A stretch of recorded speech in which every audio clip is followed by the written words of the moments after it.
Hello বন্ধুরা, আমার একটা নতুন ব্লগে আপনাদের সবাইকে অনেক অনেক স্বাগত। তো সবাই কেমন আছেন? আশা করি সবাই খুব ভালো আছেন। আজকে কোনো ডেলি ব্লগ ভিডিও কিছু বানাচ্ছি না। আজকে আপনাদের সঙ্গে শেয়ার করব আমার জীবনে ঘটে যাওয়া কিছু ভৌতিক রহস্য, মানে ভৌতিক গল্প। গল্প বলতে আমার সাথে ঘটেছে জিনিসগুলো, সেই জিনিসগুলোই আজকে আপনাদের সঙ্গে একটু শেয়ার করব। তো আজকে সারাদিন কি বলতে মানে বলতে সারাদিন আজকে সেরকম টাইম পাইনি, তো কোনো কাজ টাজ রান্না বান্না কিছু আমি শ্যুট করতে পারিনি। তো ভাবলাম আপনাদের ব্লগ তো দিতেই হবে, কিছু না কিছু তো মানে আপনাদের সঙ্গে শেয়ার করতেই হবে। তাই ভাবলাম কি দেয়া যায়। ভাবতে ভাবতে আমি খুব ভূতের গল্প শুনতে খুব পছন্দ করি। গৌরব তপাদারের যে গল্পগুলো হয় ওগুলো আমি মানে রেগুলার, ওটা আমার অভ্যাসে দাঁড়িয়ে গেছে। বাসন ধুতে গিয়ে, রান্না করতে গিয়ে ওই গল্প না শুনলে আমার মন ভরে না। তো ভাবলাম আমার জীবনেও টুকটাক কিছু তো গল্প আছে, সেগুলো আপনাদের সঙ্গে একটু শেয়ার করি। হ্যাঁ, হয়তো অত বড় বড় না, কিন্তু আছে। তো চলুন আপনাদেরকে বলি, তারপর আপনারা বলবেন কি গল্পগুলো কেমন লাগলো।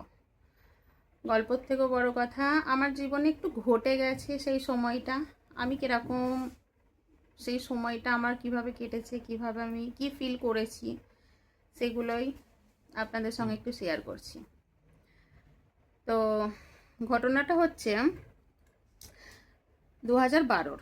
2012 সালে আমি মানে আমার বিয়ে হয়ে আমি দিল্লিতে আসি। তো তখন বিয়ে হয়ে এসেছি, এখানে তো সেরকম কিছু না, হাজব্যান্ড আর আমি থাকতো দেওর সঙ্গে। তো দেওরও সেই সময় চলে যেত দেশে, মানে গ্রামে যেত।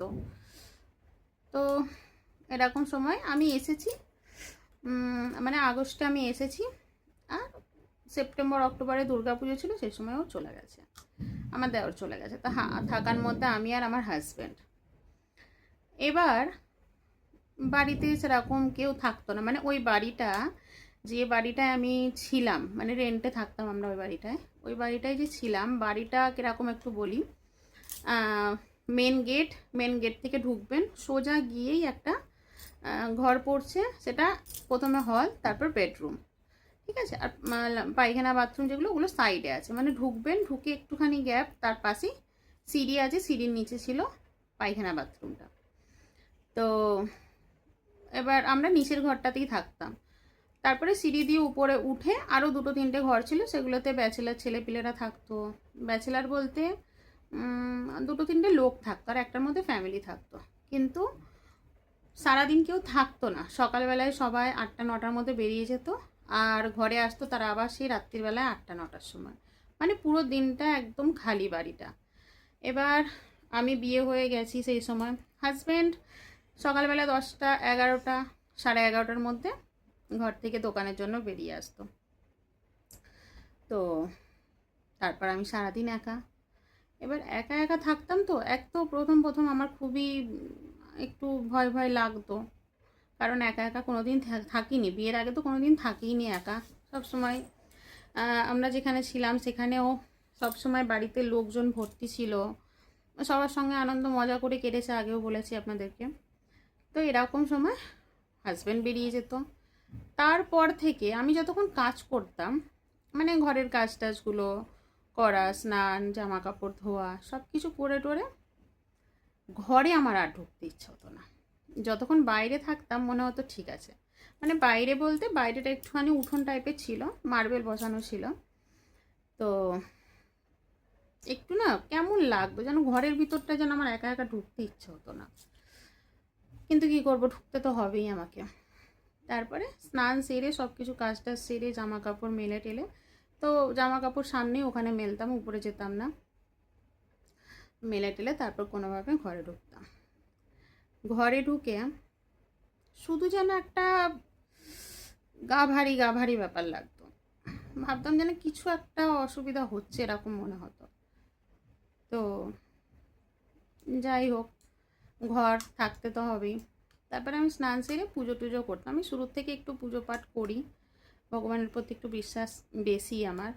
তো পুজো করতাম, পুজো টুজো করে না ওখান থেকে আর উঠতে ইচ্ছে হতো না, মতো ওখানেই বসে থাকি, কি এখান থেকে হয়তো উঠলে কিছু একটা হতে পারে, কিছু একটা হয়তো সামনে দেখে ফেলবো, এরকম মনে হতো। তো পুজো টুজো করতাম, খাওয়া দাওয়া করতাম, দুপুরবেলায় খাওয়া দাওয়া করে মাঝে মধ্যে হাজব্যান্ড ফোন করতো, কি করছো না করছো, যে এই হলো এরকম একটা। তারপরে শুতাম দুপুরবেলায়, টিভি ছিল, টিভি আর কতক্ষণ দেখবো, সারাদিন কাজ করতে করতে একটু ক্লান্তও হয়ে পড়তাম, তখন মনে হতো একটু ঘুমায়, টিভি বন্ধ করতে ভয় লাগতো, মনে হতো টিভিটা চলছে ঠিক আছে, টিভিটা বন্ধ করা যাবে না, তো টিভিটা চালিয়ে না আমি কোনো দিন একটু ঘুমিয়ে পড়তাম। তো আচমকা ঘুম ভেঙে যেত হঠাৎ করে, আর ঘুম ভেঙে যেতেই বুকের ভেতরে একটা ভয় লাগে না, হার্টবিট যেন খুব বেড়ে গেল একদম, এরকম মনে হতো। তো ওই আবার ভয় ভয় একটা ব্যাপার। তো এইভাবে না বেশ কিছুদিন গেল। তারপর আমি হাজব্যান্ডকে বললাম, আমার না এখানে একটু ভয় ভয় লাগে, কেমন একটু লাগে আমার, কি কেউ একজন সঙ্গে থাকলে মনে হয় ভালো হয়।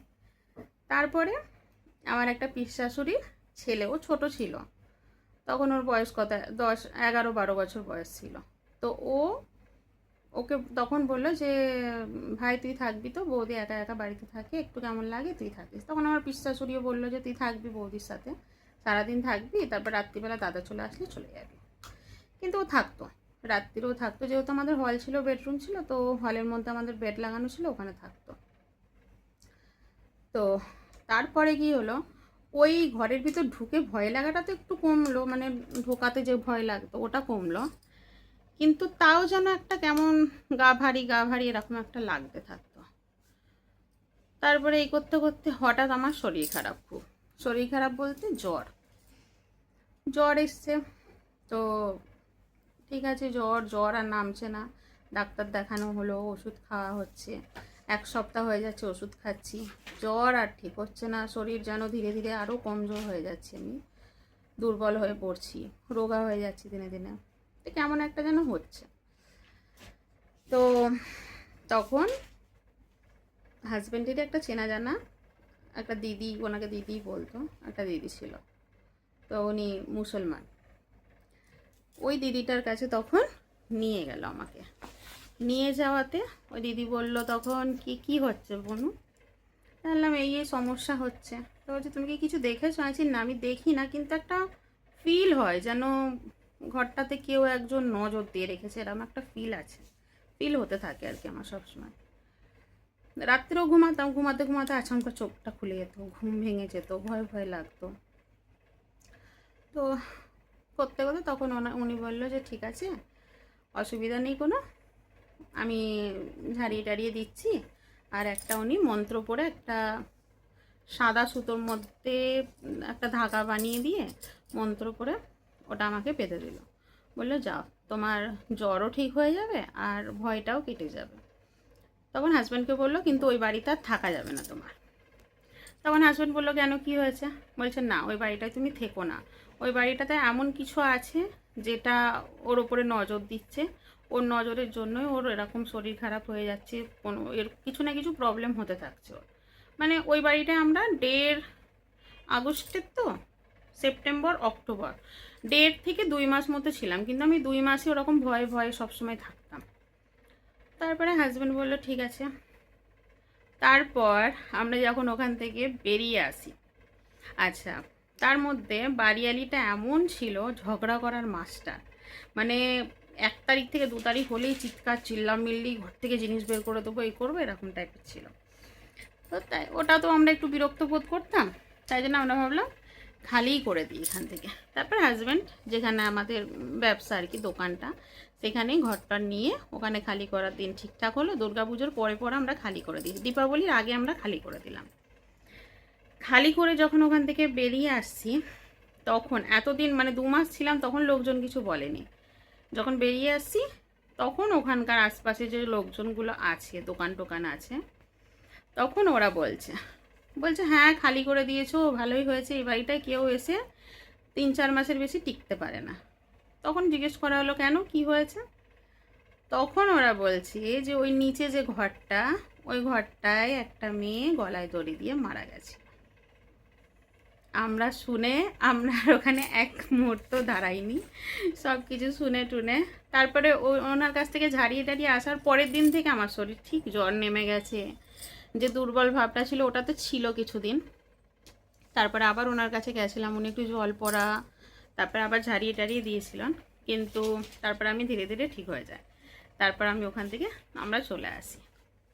কিন্তু যখন শুনলাম যে হ্যাঁ এই জিনিস, কিন্তু হ্যাঁ আমার এই জিনিসটা খুব ফিল হতো যেন ওখানে কেউ একটা হ্যাং হয়ে আছে এরকম, মানে চোখটা খুললেই যেন ওই দিকেই নজরটা পড়তো, কি কেউ একজন মনে হচ্ছে না ওখানে ঝুলে আছে কি কিছু, কিন্তু কিছু দেখতে পেতাম না। সত্যিকারের কথা আমি কোনোদিন কিছু দেখিনি, কিন্তু একটা অনুভব হয়, ওই অনুভবটা আমি করেছি। তো এই একটা আমার জীবনে ভৌতিক ঘটনা আপনাদের সঙ্গে আজকে শেয়ার করলাম। তো আপনাদের কতটা কি মনে হলো অবশ্যই কমেন্ট করে জানাবেন। কেমন, আরও আছে ছোটো ছোটো কয়েকটা, সেগুলো আমি পরে আবার সময় পেলে কখনো আপনাদের শোনাবো। তো চলুন বন্ধুরা, আজকের মতো গল্প এখানেই শেষ করছি, আবার একটা নেক্সট ব্লগ নিয়ে আসবো। ততক্ষণের জন্য টাটা। যদি ভালো লাগে লাইক কমেন্ট করবেন, আর কমেন্ট করে আপনাদের জীবনে হয়ে থাকলে কোনো রকম ঘটনা অবশ্যই জানাবেন। কেমন, তো চ্যানেলে নতুন হলে চ্যানেলটাকে সাবস্ক্রাইব করে নেবেন। চলুন ততক্ষণের জন্য টাটা।